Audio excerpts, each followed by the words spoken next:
इसमें मुस्लिम्स की ऑलमोस्ट सभी जातियों को भी शामिल करने के भी मामले कुछ सामने आ रहे हैं। आप किस तरीके से देखते हैं इसको?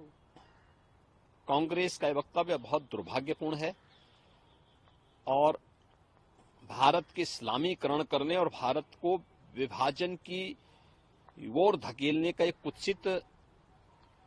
कुचेष्टा का एक हिस्सा है।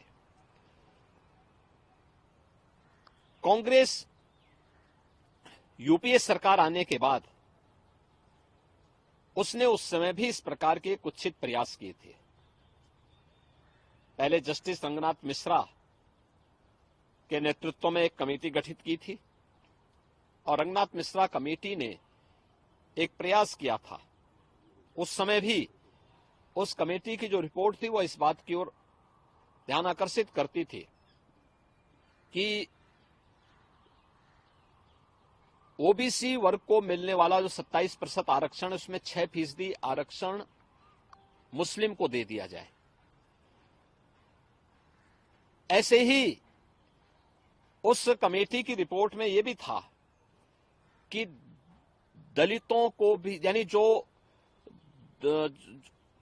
लोग कन्वर्ट हो चुके हैं मुसलमान, उन लोगों को भी दलित का एक हिस्सा, मुस्लिमों का एक तबका ऐसा है जिसको दलित का पार्ट बनाया जाए। दलितों को मिलने वाले जो सुविधाएं उसके अनुसार भी उनको ट्रीट किया जाए। उस समय भारतीय जनता पार्टी ने बहुत बड़ा आंदोलन किया था। तो चाहे वह जस्टिस रंगनाथ मिश्रा कमेटी की रिपोर्ट यूपीए गवर्नमेंट के समय रहे हो या सच्चर कमेटी की रिपोर्ट, ये ओबीसी एससी एसटी के आरक्षण के अधिकार पर डकैती डालने की कांग्रेस की कुत्सित मंशा का प्रयास था। और प्रधानमंत्री मोदी जी ने जिन मुद्दों की ओर देश का ध्यान आकर्षित किया है, जिस पर उन्होंने कहा है कि ये अनुसूचित जाति, जनजाति और पिछड़ी जाति के लोगों के हकों में लोग लूट करना चाहते हैं, लूट मचाना चाहते हैं। आपने कल कांग्रेस की कर्नाटक की गवर्नमेंट के उसको देखा है जिसमें उन्होंने कहा कि साहब हम मुसलमानों को 32% आरक्षण देंगे। ये चीजें क्या है?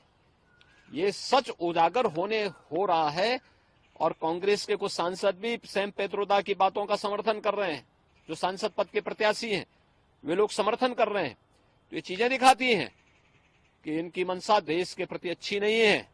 अनुसूचित जाति, जनजाति और पिछड़ी जाति के लोगों को मिले हुए संवैधानिक अधिकारों से ये लोग वंचित करना चाहते हैं। उनके अधिकारों को जबरन ये लोग लूटना चाहते हैं और दूसरा विरासत टैक्स के आधार पर पूरे देश को तबाह करना चाहते हैं।